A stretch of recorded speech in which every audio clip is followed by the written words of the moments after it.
Hi guys, happy Tuesday. Welcome back to my channel. So today I'm going to be talking about my whole college application experience and everything that led up to that and kind of just the whole story of picking where I wanted to go after high school. So I know these videos exist elsewhere on YouTube, but I was really inspired to film this video after watching my friend Katya talk about how she got into college and we actually went to high school together. So it's kind of interesting to see how two people that came out of the same system had totally different experiences. So if you want to watch her video, I am going to link it down below in the description, and I will tag her channel at the end of this video. I guess I should start off by talking about growing up, what my expectations were for college and my academic career. I grew up in a family where education is the #1 most important thing, and doing well in school is important. I've always prioritized my schoolwork and academics. Those were the rules in my house. You know, you can't go do other stuff until your homework is done. If my grades started slipping, I would have privileges taken away from me. Always the #1 most important thing is making sure I'm doing the best that I can in school. And it wasn't all about getting straight A's, it's about the quality of your education and what you're getting out of school. I was lucky enough to go to a really amazing school that gave me so many opportunities and resources for getting into college and just for getting the best education I possibly could. Going into high school was probably when I started to get worried about college and getting into schools and all of that. So I've always been a pretty strong student, so going into high school I was already recommended to be taking some honors classes. I was taking honors math and an accelerated science course. I continued through high school taking pretty difficult classes. I ended up taking 6 APs throughout high school. I really enjoyed the AP classes because I had really great teachers at my school, and I didn't take an AP class in a subject that I wasn't interested in, just for the sake of it looking good on my college application. I know a lot of kids that did that and they were so unhappy in those classes, and AP classes are already pretty frustrating at times because they're so hard, so I can't imagine taking an AP class in a subject that I was not interested in at all, so I'm so glad I didn't do that. So I did not have straight A's. I worked so hard. I did all of my homework. I studied hard for my tests.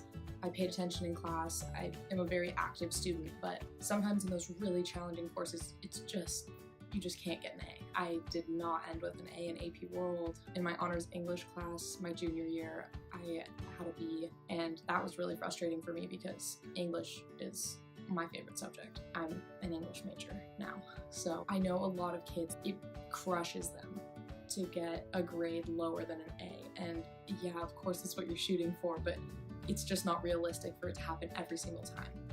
And I still got into college. I got into my #1 choice.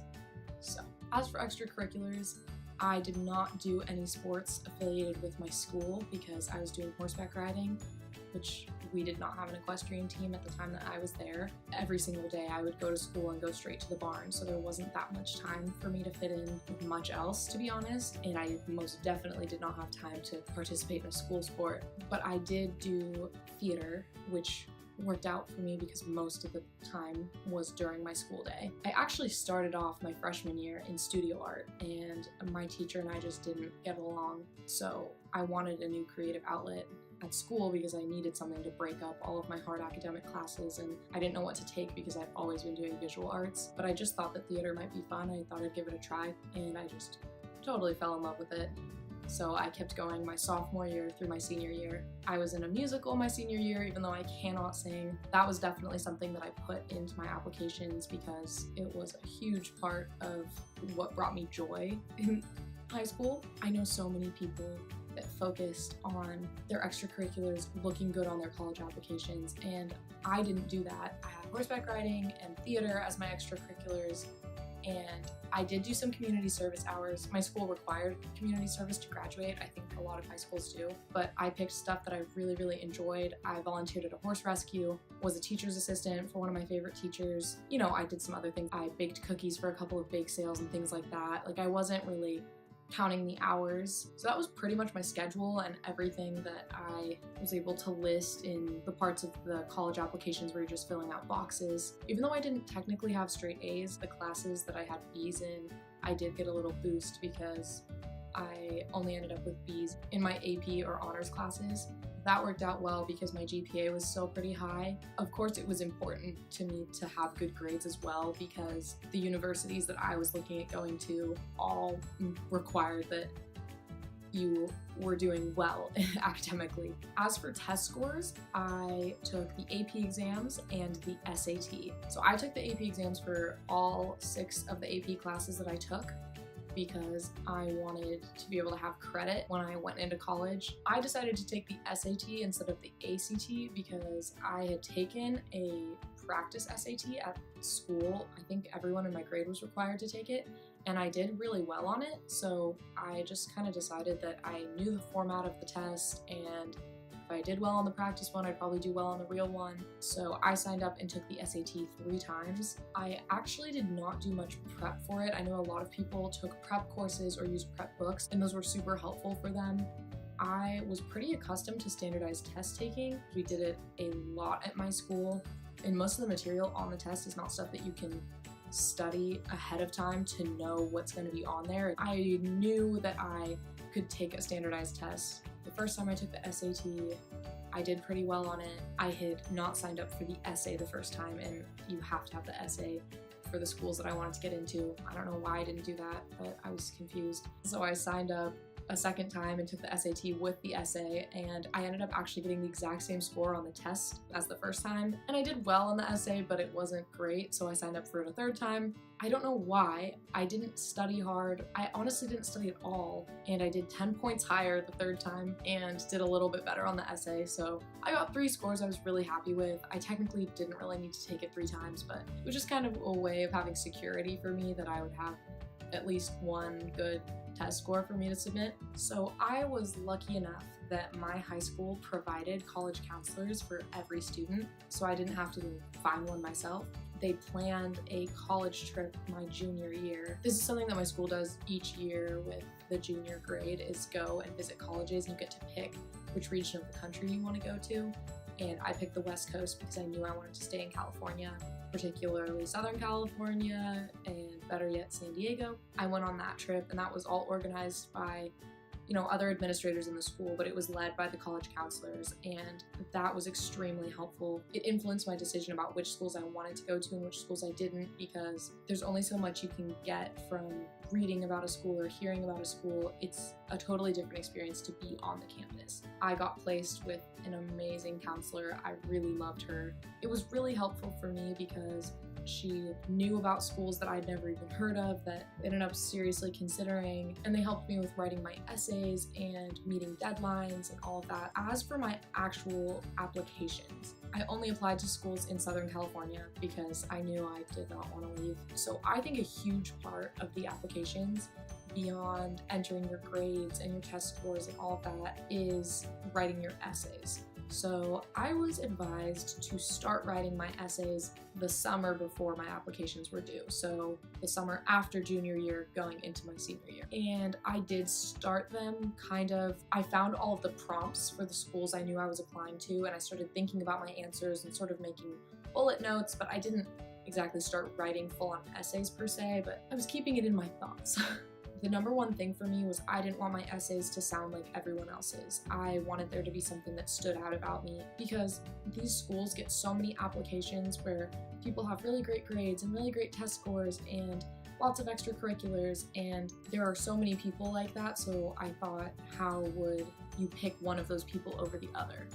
And it honestly, I think, comes down to the essays. I spent a lot of time thinking about what I wanted to write about and proofreading and making sure that they all sounded exactly how I wanted them to. I was really proud of how my essays turned out. I thought that they were well written and had unique content. So I did not apply to any schools that did early action or early decision because I'm so bad at making decisions as it is. I knew I was going to need time to think about where I wanted to go and to visit the schools and all of that. So I was lucky there because my applications were due at the normal time, which was, I think, end of November, beginning of December, around there for most of the schools that I applied to.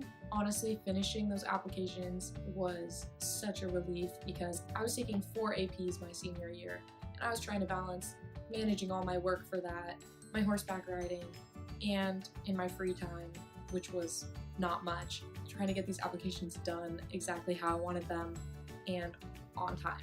The period after you submit your applications until when you get your acceptances is kind of nice, because one part of me was stressing out, like, what if I don't get in? What if I don't get in? Oh my gosh, maybe I should have put this in there, whatever. But then another part of me was thinking, it's done. There's nothing I can do about it now. I did my best. Whatever happens is gonna happen. So that period of time was kind of nice. I got my first acceptance actually just a few weeks after applying, but it was to one of my backup schools, so I kind of put that in my back pocket and waited for my other acceptances to come in, which the rest of them were in the spring. I ended up getting into all of the schools I applied to except for one, and the one I did not get into was just super competitive and difficult to get into. So I wasn't disappointed in myself for not getting in there, but I had gotten into my number 1 and my number 2 school, which were pretty close. I was having a really hard time deciding where I wanted to go, and I'm super bad at making decisions. So this was just extremely difficult for me, trying to pick between 2 amazing schools that I thought would both be a good fit for me, but ultimately I picked UCSD. And I had known for a really long time that I wanted to go there, and I didn't even really seriously consider any other options until after I had gone on my college tours and I saw some other schools that I really liked. But honestly, making the decision was a really difficult part of the process, which I think gets kind of forgotten sometimes because everybody stresses out over the applications. But for me, I was so stressed about picking. So now that I've sort of given you the story of what happened and the steps I took to get to where I am, I want to talk about some recommendations I have and advice and things I learned throughout the process. I would say definitely start your applications as early as you can. I barely started mine early, and it would have made a huge difference if I really started writing my essays and filling out my applications sooner than I did, because it was super overwhelming to try to do that on top of my schoolwork. So starting in the summer if you can is a really good idea. Also, if it's available to you, I would get a college counselor. Oh my god, it was seriously one of the most important parts of the process for me, and I was so glad I had her there. I wouldn't try to spread yourself too thin. I know a lot of people try to be super involved in so many different areas, and honestly it depends on the person, but for most people that's just super overwhelming. I didn't do that, and I got into a lot of the same schools that my friends who did do that got into. I think that picking a couple of things to really focus your time on shows how passionate you are about what it is that you're doing, instead of sort of just doing all of these things that might look good but not really caring as much as you would picking a handful of things that you really, really enjoy. And I think that just yields better results. You'll be able to write your essays more easily about what you're doing and do better at those things that you do focus your time on. So I kind of had it in my head that, oh, well, I'm just doing school and writing and theater. That's not enough stuff. All my friends are doing a million things. And I just knew that I couldn't handle that. And focusing on the stuff that I really enjoyed doing worked out so much better for me. As for making decisions about your schools, I would say, honestly, my biggest piece of advice is listen to your gut. Because odds are, if you are really torn between 2 schools, they're probably both really great and they're both a good fit for you. And I would not take into account the prestige of the schools or any of that, because honestly, the other school that I was considering was much more prestigious than UCSD, and I guess had a better reputation. And people's parents, when they asked me where I was going and I would tell them I was torn between UCSD and that school, they'd tell me to go to that one. I am so glad I picked UCSD. It is the perfect match for me, and I'm sure I would have been happy at that other school, but this just felt right. You can't worry about what other people want you to do, because when other people see that you're happy with the decision you made, they'll be happy for you too. And that's a piece of advice my college counselor told me, because I went in to go see her and I was such a mess because the deadline for making the decisions was coming up and I still didn't know what I wanted to do, and she told me that I needed to not listen to what other people said and listen to myself, because you'll get stuff coming from both sides. Some people will tell you, yeah, go to that school, and the next person you have a conversation with will tell you that it's the worst school in the world. So you just have to pick based on what you think is going to work for you. I've been so happy so far at UCSD, and I'm so grateful for all the opportunities that my high school gave me and all the people that supported me through that process, because it's so scary and so difficult and it's so time consuming, but I got through it. Yeah, the experience was stressful, but it really made me reflect on who I am as a person and made me think about what is important in my life and what I want for my future. The experience had some silver linings for sure, even despite all the stress. Okay guys, I think that's all I really have to say. There are, I'm sure, a few little details that I forgot or left out, but overall, I feel like I hit all the important marks. And I know a lot of people are worrying about college all the time, so hopefully this video had something that resonated with you, or maybe you have already gone through this process and you had similar experiences, or you had the opposite experience, I don't know. If you like this video, please give it a like and comment down below if you have any questions or suggestions or comments of any kind. And please subscribe to my channel if you liked this, and check out my other videos. Okay, I guess that's it. Bye. Baby.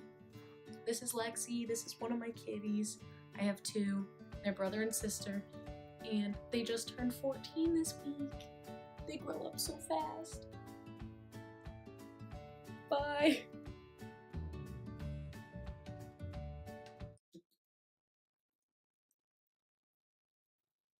That just sounds so weird. I'm just repeating myself. Oh, no, that's not true. That's just false. Blah, blah, blah. What was I gonna talk about? Great.